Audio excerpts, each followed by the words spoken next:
Simon-Pierre arriva et entra dans le sépulcre. Il vit les bandes qui étaient à terre et le linge qu'on avait mis sur la tête de Jésus, non pas avec les bandes, mais plié dans un lieu à part.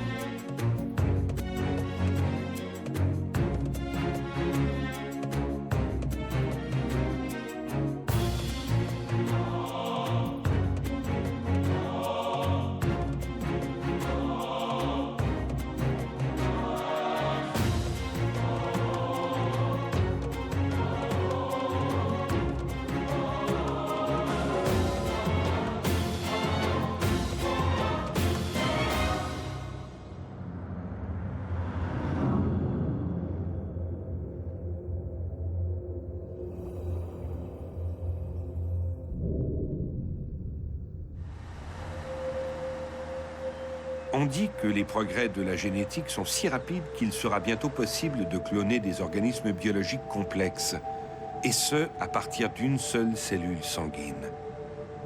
Mais saurons-nous contrôler et encadrer notre irrésistible envie de jouer les apprentis sorciers? Et s'il nous prenait l'envie de cloner un autre Adolf Hitler ou un nouveau Néron? Et pourquoi pas un autre Jésus? Pour ce faire, il nous faudrait bien sûr un échantillon biologique du Christ. Et à en croire certains, cet échantillon, nous l'avons déjà. Il se trouverait en Espagne.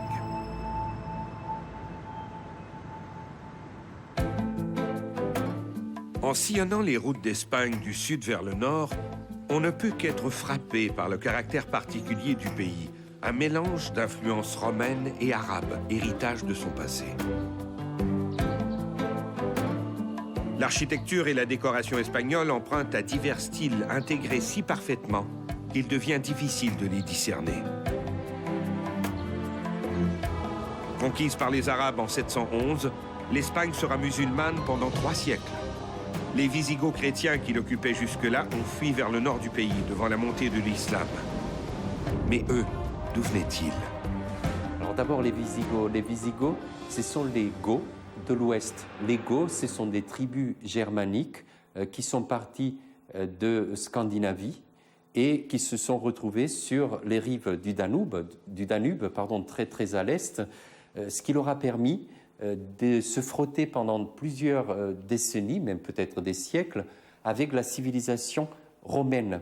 En particulier, les Goths, les Visigoths, ont été christianisés. Donc les Visigoths pénètrent, après avoir servi Rome sur les frontières, sur le Limès, sur la limite avec le monde germanique, pour éviter que d'autres peuples attaquent Rome, pénètrent à l'intérieur de l'Empire et ils se partagent l'Occident, en particulier les Ostrogoths restent en Italie et les Visigoths restent dans la péninsule ibérique, dans ce qu'on appelle alors l'Hispania, l'Espagne. Puis, à partir des Asturies au nord, les chrétiens visigoths vont reconquérir l'Espagne. L'Espagne ne redeviendra chrétienne qu'en 1492, année où Christophe Colomb allait partir à la découverte d'un nouveau monde.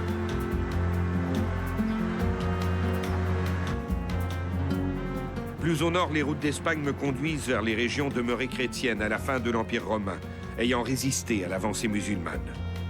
Les églises et les abbayes s'y succèdent, jusqu'à Oviedo.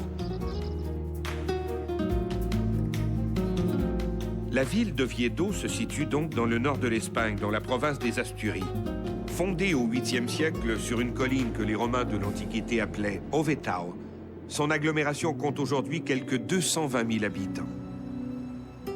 Sur une grande esplanade au centre de la ville trône la cathédrale San Salvador.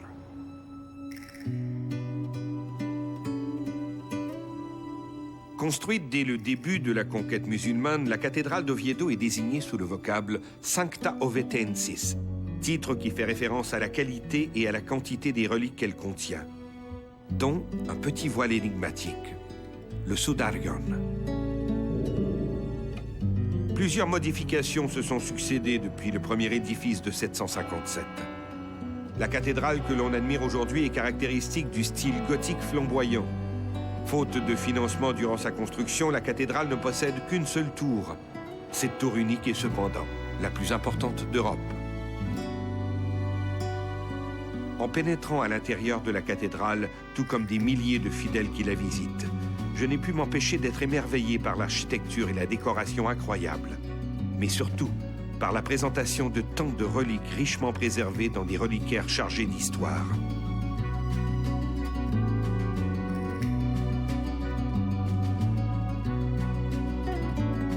Parmi tous ces trésors de la foi chrétienne, au sous-sol, dans la Camera Sancta, la chambre sainte, se trouve le but de ma visite, l'énigmatique Sudarion, le suaire d'Oviedo.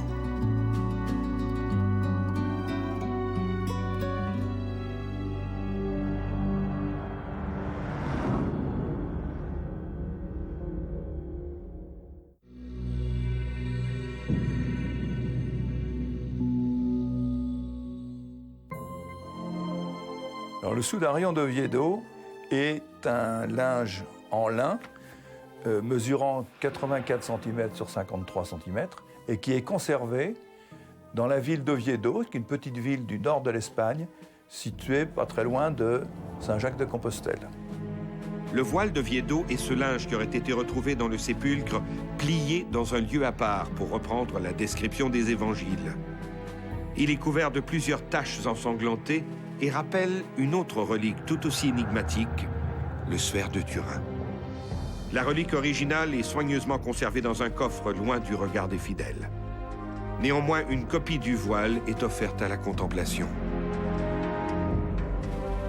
Alors, il y a souvent une confusion. On parle du suaire pour le linceul de Turin, alors que le linceul, c'est un linceul, un linge mortuaire.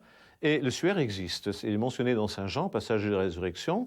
Il y avait le linceul d'un côté et le suaire plié de l'autre côté, ou roulé selon les traductions. En fait, ce suaire, c'est un linge à essuyer la sueur. Donc c'est une pièce de lin que les orientaux ont pour s'essuyer. Quand il fait très chaud, ils transpirent, donc on s'essuie. C'est ça. Or, la pose du suaire était une obligation légale imposée par le Temple. Quand quelqu'un mourait de mort violente, il fallait lui cacher le visage avec un suaire. Donc, le Christ, sur la croix, dès qu'il a été mort officiellement, c'est-à-dire après le coup de lance, pas quand il est mort. Quand on a demandé la dépose de la croix, les soldats sont venus, ils ont constaté que Jésus était mort, ils ont donné le coup de lance. Ça, c'est comme on fusille les gens, on donne un coup de grâce dans la tête, comme ça, c'est l'acte officiel. Donc, quand Jésus a reçu le coup de lance, on lui a mis un suaire sur la tête. Et ce suaire, bien sûr, il est resté sur la tête de Jésus le temps qu'on le dépose et qu'on le mette au tombeau. Donc, c'était l'obligation. Alors, pendant ce temps-là, Joseph d'Arimathie est parti acheter un linceul. Ils sont revenus et ils l'ont enterré. Ils l'ont mis en tombeau très très vite parce que le sabbat arrivait. Par son tissage archaïque, le Sudarion d'Oviedo est semblable à d'autres étoffes datant de l'Antiquité. Son histoire est un mélange de traditions et de faits avérés. Après la résurrection du Christ, le voile aurait été conservé par ses disciples dans un coffre de cèdre. On peut même remonter, d'après certains historiens, avant l'année 614, où il se trouvait encore en Palestine. En fait, on n'a pas de trace de sa présence à Jérusalem d'une manière très précise, puisqu'il semblerait que tous les linges sépulcraux, parce qu'il n'y a pas eu que le linceul, il y a eu des bandelettes qui ont servi à attacher le linceul pour bien border le corps. Il y avait certainement d'autres toiles qui étaient prévues pour la sépulture, puisque le jour de Pâques, les saintes femmes sont revenues faire la sépulture. C'est-à-dire nettoyer le corps, couper les cheveux, couper la barbe. Il y avait 7 ablutions rituelles. Et ensuite, on changeait le linceul, on mettre un autre. Il y avait plusieurs linceuls. Donc, tout ceci était certainement présent. Donc, ça a été conservé par les apôtres. Et les témoignages que l'on a, même à partir du IVe siècle, notamment d'un évêque qui s'appelle Arculf, qui nous dit, voilà, les linges sépulcraux sont dans un coffre... et il donne à peu près, il donne un certain nombre de détails. Donc on sait qu'ils étaient là dans un coffre. La relique aurait ainsi été gardée à Jérusalem jusqu'en 614, année où la ville tomba aux mains des Perses. Les Perses avaient déjà pris Édesse, oui, et ils attaquent Jérusalem. Alors qu'est-ce que l'on fait? On met les reliques en sécurité. Alors les reliques ont certainement été dispersées, C'est ce que l'on fait comme ça. Si l'un tombe aux mains de l'ennemi, tout n'est pas perdu. Et donc, une partie des reliques est mise dans un coffre et envoyée à Alexandrie en Égypte. Donc, le sudario, le suaire, se trouve dedans.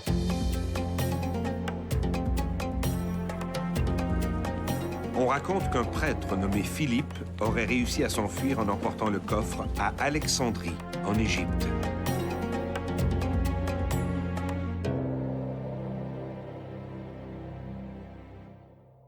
Et ensuite, les Perses arrivent en Égypte vers 630, 640, et à ce moment-là, le suaire repart pour un exil. Il traverse toute l'Afrique du Nord. Bon, ça, c'est ce que nous dit la tradition, et il arrive en Espagne, à Carthagène.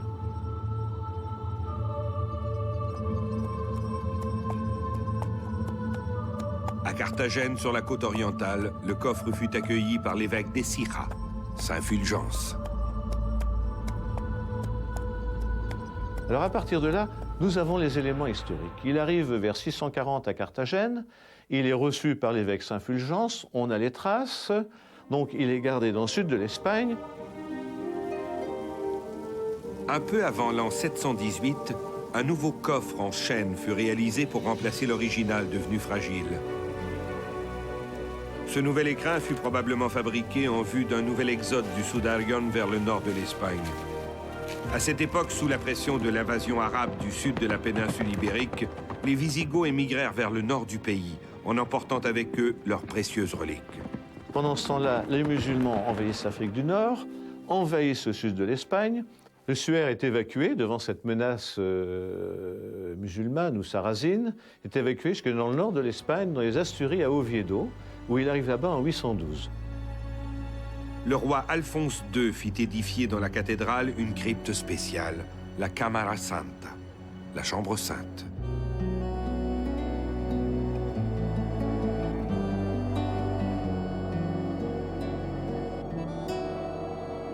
À partir de ce moment-là, Oviedo est devenue une importante ville-étape pour les pèlerins sur le chemin de Saint-Jacques de Compostelle.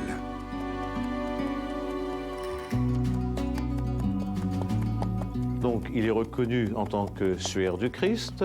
On construit une chapelle, on construit une basilique, et avec également le pèlerinage de Saint-Jacques de Compostelle, puisqu'il se trouve sur le chemin, immédiatement, il y a un afflux de pèlerins. Le 14 mars 1075, le roi Alphonse VI fit rédiger un acte d'ouverture du reliquaire et dresser un inventaire. Ce document existe encore de nos jours et confirme officiellement la présence du Sudarion à Oviedo.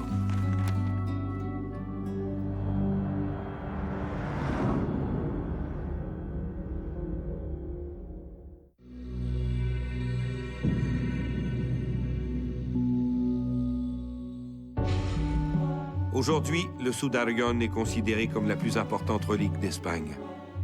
Certains spécialistes croient qu'il pourrait un jour permettre de confirmer l'authenticité du célèbre linceul de Turin, voire même nous révéler des détails insoupçonnés sur le Christ lui-même. Le Sudarion d'Oviedo est une relique intéressante, mais très différente du suaire de Turin.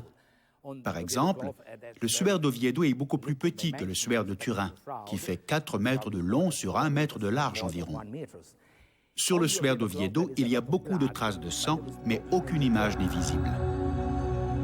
Les deux reliques, le Sudarion et le suaire, pourraient peut-être permettre un jour de mieux comprendre le personnage du Christ. Historiquement parlant, Jésus de Nazareth est une énigme. D'entrée de jeu, disons qu'il n'existe aucun acte officiel des autorités romaines se rapportant à Jésus. Mais cela n'a rien de surprenant quand on pense à la situation politique de l'époque. En fait, Rome, quand même, c'est la capitale du monde. C'est un peu l'Amérique aujourd'hui. La culture vient du monde romain, la richesse vient du monde romain, l'intelligentsia vient du monde romain, pas seulement de Rome, mais du monde romain. Et les Romains n'ont jamais accepté que la Palestine, c'est-à-dire la Judée, résiste. Donc, aussi pour d'obscures raisons économiques, les Romains regardaient plus loin, en arrière, donc ils ont dit la Judée, elle obéit ou on rase. La Judée, occupée par les Romains, était considérée comme une province éloignée et sans grande importance. Peu de documents administratifs de ces régions éloignées ont survécu jusqu'à nos jours. Il faut également se rappeler que l'affaire Jésus a beaucoup plus été un problème religieux opposant le Sanhédrin à Jésus qu'un problème judiciaire romain. Il vaut mieux, c'est plus prudent, voir le phénomène Jésus historique assez modeste. Bon, il vient de Galilée avec des disciples, qui, combien? Évidemment, le texte rappelle qu'ils sont 12. Il faudrait encore vérifier, enfin on ne peut pas vérifier. Il arrive avec ses amis, avec les gens qui l'a fasciné, avec les gens qui le suivent, les gens qui l'écoutent, les gens qui disent, attention, c'est dans le texte, il va à Jérusalem avec nous pour rétablir le pouvoir politique avec lui, et nous allons être ministres. Donc ils ont une ambition politique. Donc ils ne savent pas encore que ça va se terminer mal. Mais enfin, bon, ils arrivent à Jérusalem à quelques-uns, quelques ambitieux et quelques mystiques. Cela dit, en dehors des évangiles, il existe néanmoins des sources laïques qui confirment l'existence historique du personnage de Jésus. En dehors des évangiles, il existe très peu de témoignages qui attestent de l'historicité de Jésus. En réalité, il y en a un qui vient de l'historien aristocrate Flavius Joseph dans les Antiquités juives. Alors, il en parle 2 fois et il nomme Jésus. Il va en parler en lien avec Jacques, qui est exécuté par le grand prêtre Ananus. Alors, il va parler de Jacques, frère de Jésus. Il va en parler une autre fois, un beau témoignage où il dit que Jésus était un homme sage, qui faisait des prodiges, qui donnait un enseignement qui était bien accueilli par les siens, et que ceux qui l'ont aimé avant sa mort continuent à l'aimer après sa mort. Et Flavius Joseph va dire cette tribu chrétienne demeure jusqu'à nous. Les spécialistes de la fin du XIXe siècle, les historiens de Flavius, ont dit non, ça c'est un apocryphe de Joseph.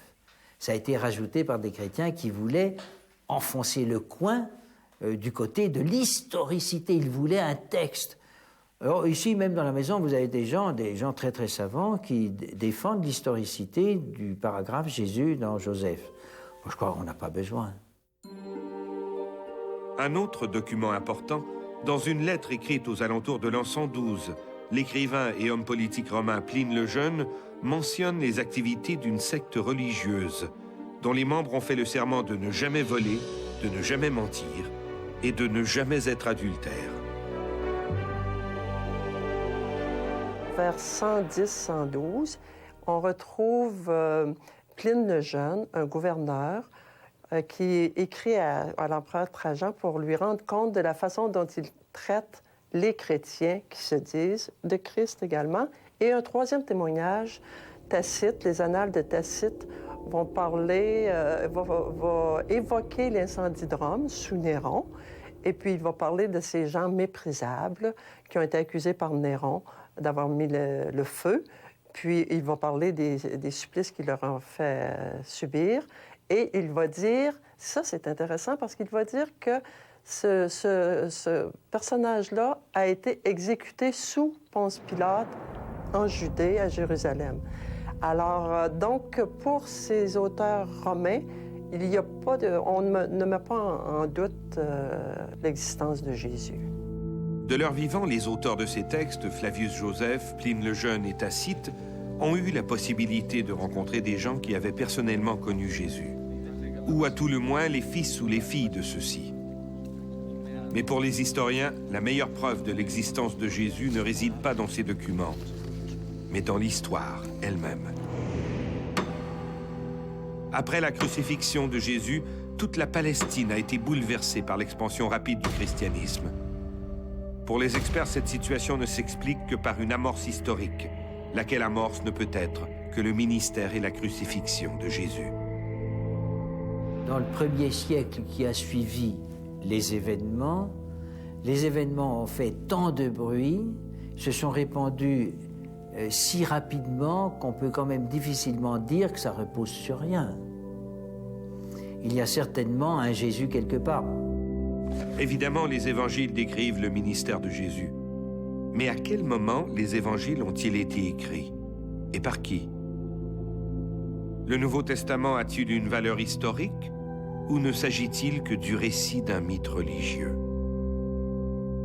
Un évangile n'est pas une chronique, c'est-à-dire quelqu'un qui aurait assisté ou pris des notes en suivant Jésus, en notant ce qu'il dit, et qui, à la fin, le Jésus mort, ressuscité éventuellement, se met à rédiger ses souvenirs d'après ses notes. Non, c'est pas du tout cela. En fait, il faut faire attention. Un évangile ne contient pas beaucoup d'histoire, c'est pas historique, c'est théologique. Donc, quand on a dit cela, bon, les gens sont un peu désorientés. Alors, c'est pas historique, non, c'est théologique. C'est-à-dire, c'est un enseignement. Ça veut dire quelque chose. On veut dire quelque chose à quelqu'un. Alors, en fait, les évangiles, l'école biblique fait ça depuis un siècle. On essaie de voir quelles sont les différentes couches, comme un gâteau, fraises, crème, biscuits, etc., qu'il y a dans les évangiles. Alors, on dit, je crois, et ça peut être vrai, on peut changer de théorie, mais enfin, en gros, on dit que ce sont des communautés qui vivaient leur foi qui ont formé le texte. Ils ont choisi des sermons, ils ont choisi des souvenirs, ils ont choisi surtout des liturgies qui ont fait que soudain on organisait une espèce de fin de vie de Jésus avec des événements qui, eux, alors parlaient aux fidèles. Mais ce n'est pas un récit historique.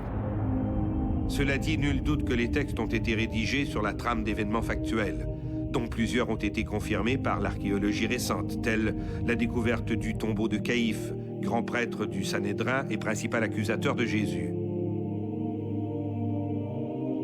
Chaque évangile se réclame d'un auteur unique: Luc, Matthieu, Marc et Jean. Néanmoins, les historiens pensent qu'il s'agit plutôt de petits récits écrits par de nombreux auteurs anonymes et regroupés dans la deuxième moitié du 1er siècle. On méconnaîtrait complètement le sens, la fonction ultime des évangiles. C'est pas une espèce un évangile n'est pas une chambre froide où on conserve des mots.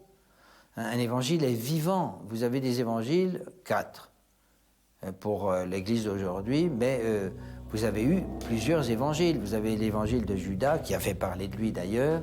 Vous avez l'évangile de Thomas, vous avez l'évangile de Jacques, etc. Bon, l'Église, au fur et à mesure des siècles, les ont un peu rejetés. Mais vous avez l'évangile de Thomas, par exemple, qui raconte le grand voyage de Jésus aux Indes. Donc ça, c'est la fonction du texte, c'est la fonction de l'évangile. Et les gens ont toujours voulu, les chrétiens ont voulu toujours actualiser ce qu'ils lisaient.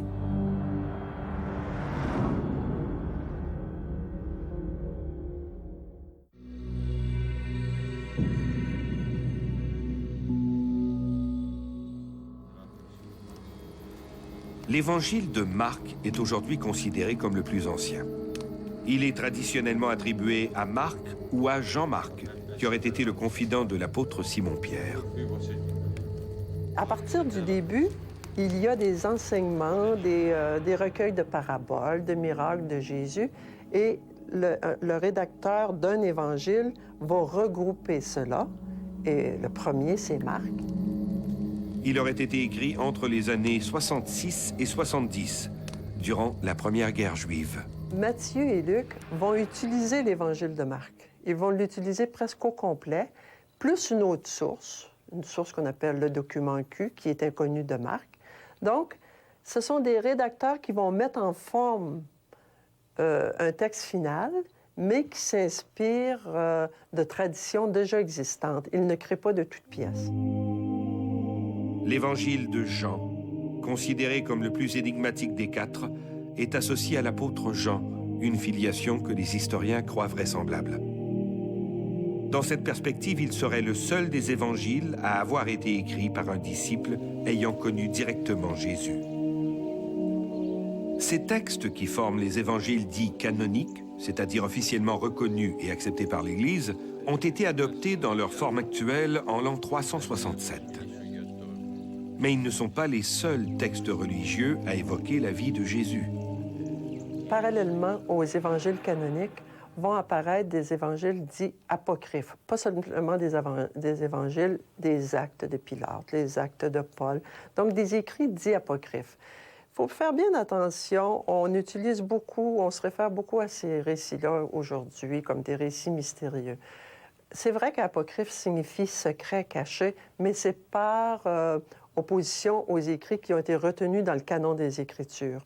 Ce n'étaient pas des écrits auxquels seulement les initiés avaient accès, mais c'était des écrits qui commencent à prendre forme au 2e siècle, 3e, 4e siècle, qui sont le reflet de la religion populaire.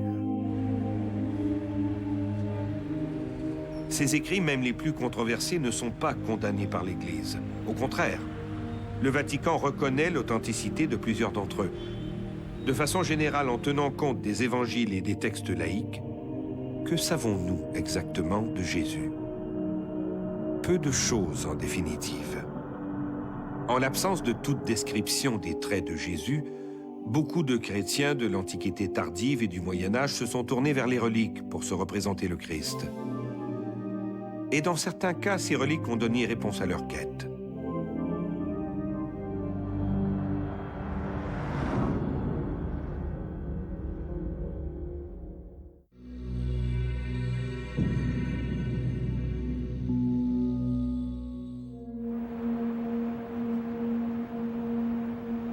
À en croire une certaine littérature, au moins 2 reliques portant l'empreinte du visage du Christ auraient survécu jusqu'à nos jours.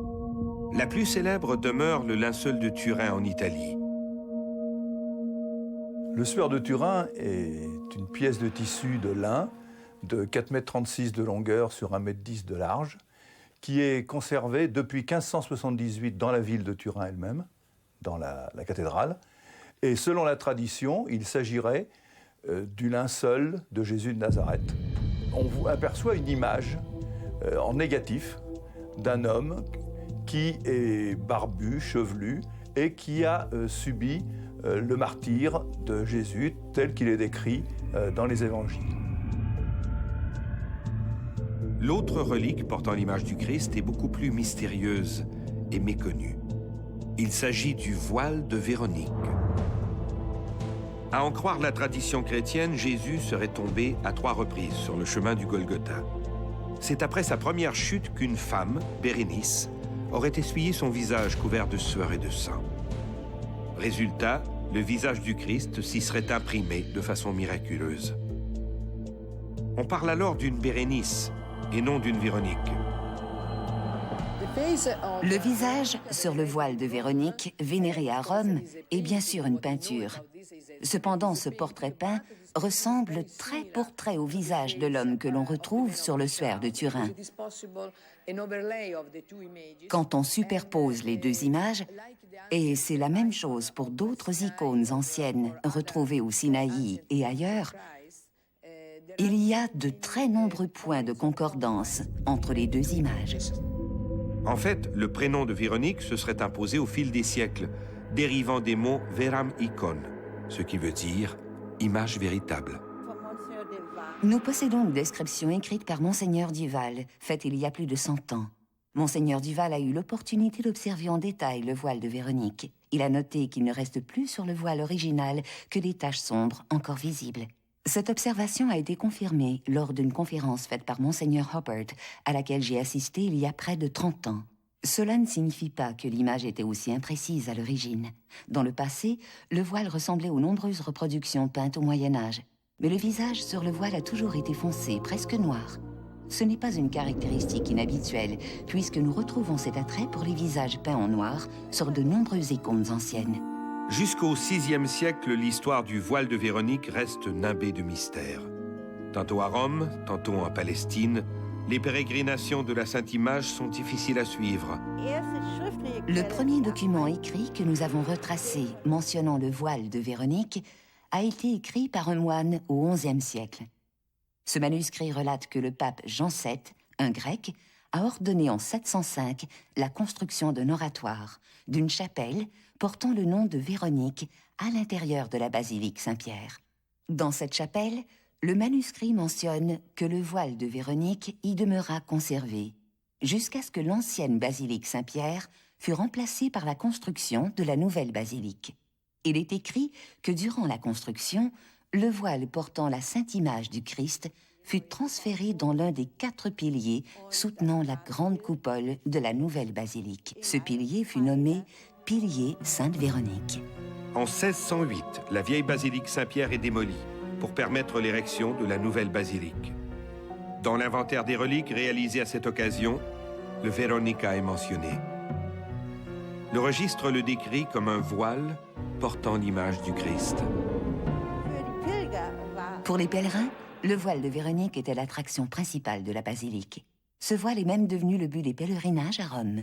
À cause des travaux, la tombe de Saint-Pierre n'était pas accessible au public, mais les fidèles pouvaient contempler et adorer quelque chose d'encore plus important que la tombe de Saint-Pierre, le visage du Christ lui-même sur le voile de Véronique.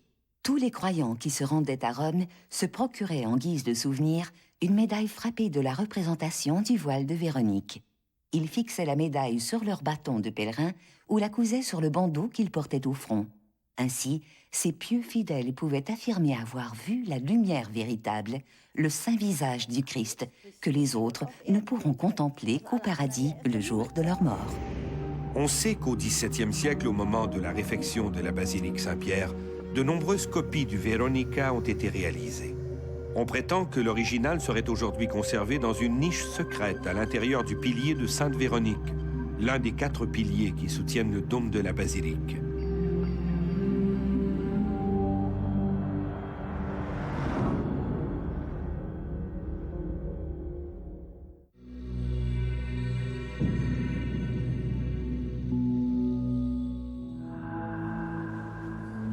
Contrairement au voile de Véronique, le Sudarion d'Oviedo a fait l'objet d'importantes études.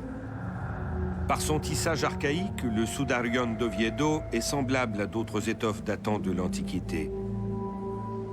On trouve sur ce voile plus de 60 taches de sang qui sont disposées de façon symétrique. Vraisemblablement, le voile a été replié, un peu à la manière des dessins que font les écoliers avec une tache d'encre en pliant la feuille de papier. Apparemment, le Sudarion a été plié en 2 lorsqu'il a été placé sur le visage d'un homme. On a pu repérer comment il avait été plié. Le voilà, n'est-ce pas, vous pourrez le voir dans le livre, sur le visage du Christ, et probablement appliqué à 3 reprises.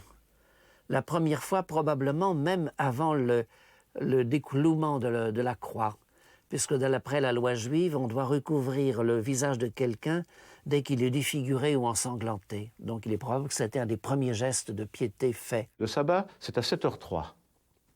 On s'en trompe pas, on connaît la date, on sait l'heure du coucher du soleil.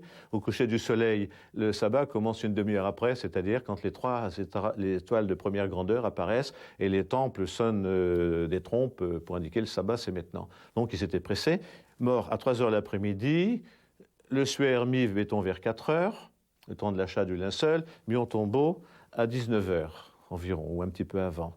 Donc, 3 heures sur la tête, il a eu le temps de s'imprégner des taches de la couronne d'épines, mais aussi, je vous ai dit que Jésus était en crise cardiaque et en crise pulmonaire, c'est-à-dire qu'il y avait un liquide pulmonaire absolument épouvantable qui empêchait de respirer. Donc, tout ceci, à sa mort, est ressorti par la bouche.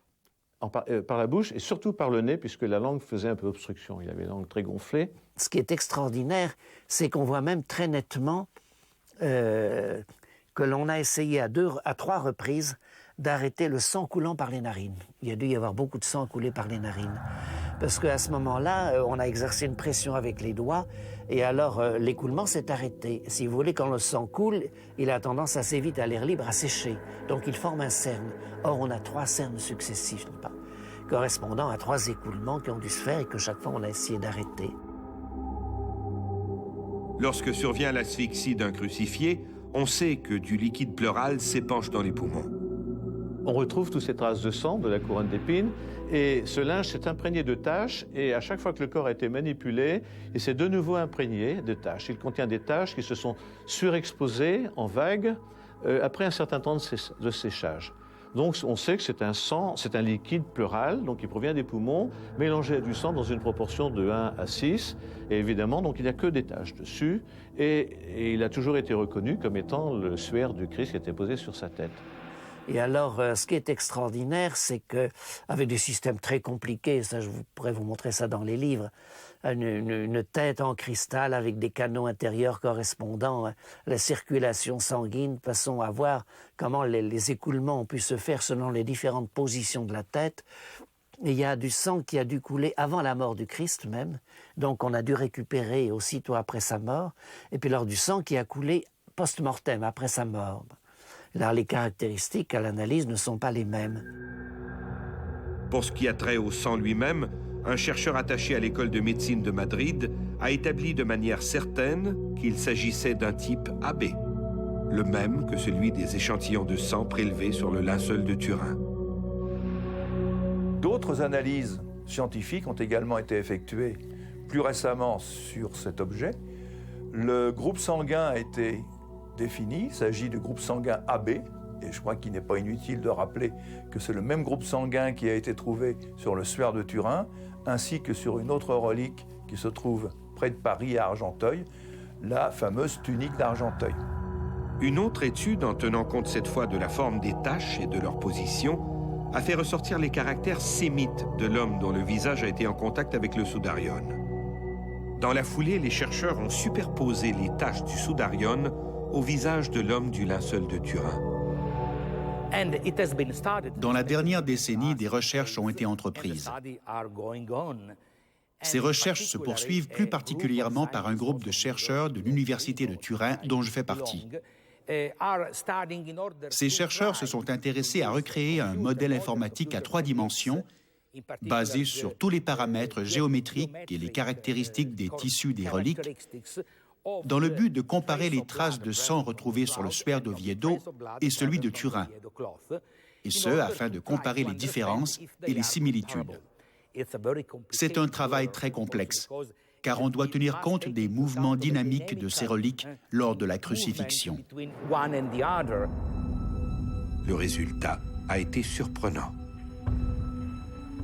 Les taches permettent de définir la morphologie du visage avec des dimensions, et cette morphologie correspond à la morphologie de la tête du linceul, de l'image du linceul de Turin. Donc on a repositionné et on s'est rendu compte que les taches du suaire se juxtaposaient très bien, très fortement, avec celles que l'on retrouve sur le linceul de Turin. Donc, sur le plan scientifique, on peut affirmer, sans se tromper, que ce linge a été posé sur la tête du même cadavre qui a été dans le linceul de Turin. Non seulement les taches du soudarion et celles du linceul se superposent-elles parfaitement, mais les traits de l'homme du linceul correspondent exactement aux arêtes marquées par les taches du soudarion. Il est presque certain que le soudarion d'Oviedo et le linceul de Turin ont tous deux été utilisés pour couvrir le même homme.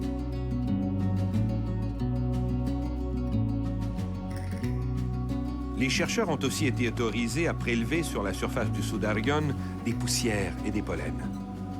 Parmi les résidus végétaux, plusieurs ont été identifiés comme provenant d'arbres indigènes de la Palestine, le quercus, la Pistacia palestina et le tamarix. La première correspondance a commencé bien avant, toujours par Max Frey, qui analysait les pollens du linceul, et a donc analysé les pollens du suaire d'Oviedo, et il a trouvé que ces pollens correspondaient exactement au trajet historique du suaire, c'est-à-dire par l'Afrique du Nord, et il a retrouvé 2 pollens typiques de Palestine que l'on retrouve sur le linceul de Turin. Des pollens halophytes et xérophiles, c'est-à-dire des pollens de plantes qui ne poussent que dans la vallée du Jourdain ou que dans la mer Morte, sur les rives de la mer Morte, donc en zone désertique et en zone salée. Des plantes qui ne poussent nulle part ailleurs dans le monde. On les a retrouvées sur le linceul de Turin, ce qui montre son origine orientale, comme le tissage. Le suaire d'Oviedo, on retrouve les mêmes pollens, le trajet, donc il y a une convergence. Alors bien sûr, le tissage est un tissage ancien, analogue, à part les chevrons, analogue au tissage du linceul de Turin. Comment expliquer les extraordinaires similitudes qui existent entre le linceul de Turin et le soudarion d'Oviedo? Comment expliquer ces points de correspondance trop nombreux et précis pour être imputables au hasard, si l'une ou l'autre de ces reliques n'est pas authentique? Aussitôt ces résultats connus, des critiques ont questionné la datation au carbone 14. Il y a lieu de se poser des questions et on s'est posé beaucoup de questions. D'ailleurs, les scientifiques ont été heurtés de l'attitude des laboratoires qui était anti-déontologique. Le directeur du laboratoire d'Oxford a reçu 1 million de livres sterling pour être remercié d'avoir montré que le linceul était un faux. Il y a eu de quoi s'étonner quand même. Le refus de communication des mesures, les tests statistiques pour voir si les analyses étaient bonnes n'étaient pas des tests utilisés habituellement, c'était des tests qui étaient abandonnés parce qu'ils n'étaient pas justes. Et ensuite, on avait bougé les paramètres des tests. À Paris, en 1989, au symposium, on a essayé de faire le point, de comprendre ce qui s'était passé dans l'année du carbone 14. Alors là, on a entendu quelque chose qui a fait hurler les gens, parce que l'analyse était annoncée étant en aveugle. On prend un échantillon, on le met dans un tube, on met un numéro, on donne ça, on ne dit pas à quoi correspond le numéro, c'est en aveugle. Et dans les coulisses, c'est-à-dire dans la sacristie de Turin, on entend dire le numéro 1, c'est l'échantillon de Nubie, le numéro 2, c'était l'échantillon, le numéro 3, le numéro 4, c'est l'échantillon du linceul de Turin. Donc, l'analyse n'a pas été faite en aveugle. Alors, on leur a dit, écoutez, vous nous avez menti, pourquoi avez-vous menti? Écoutez, on ne fait jamais d'analyse en aveugle, c'est pour crédibiliser l'opération auprès du public. Ça, c'est officiel. Et pourquoi ne font-ils pas d'analyse en aveugle? Parce qu'un élément archéologique a pu être conservé dans l'humidité, dans la terre, donc il subit des pollutions, un linge encore plus facilement, et donc il est nécessaire d'enlever ces pollutions, parce que ces pollutions vont fausser les dates. Il y a les micro-organismes aussi qui se déposent, les champignons, les levures qui se déposent sur les linges en particulier, rajeunissent les dates parce qu'il y a un enrichissement isotopique. Il suffit d'un enrichissement de 17% pour rajeunir de 1200 ans. Donc, ce qui fait qu'on a eu plein de choses anormales qui permettent de jeter le plus grand doute sur ces analyses.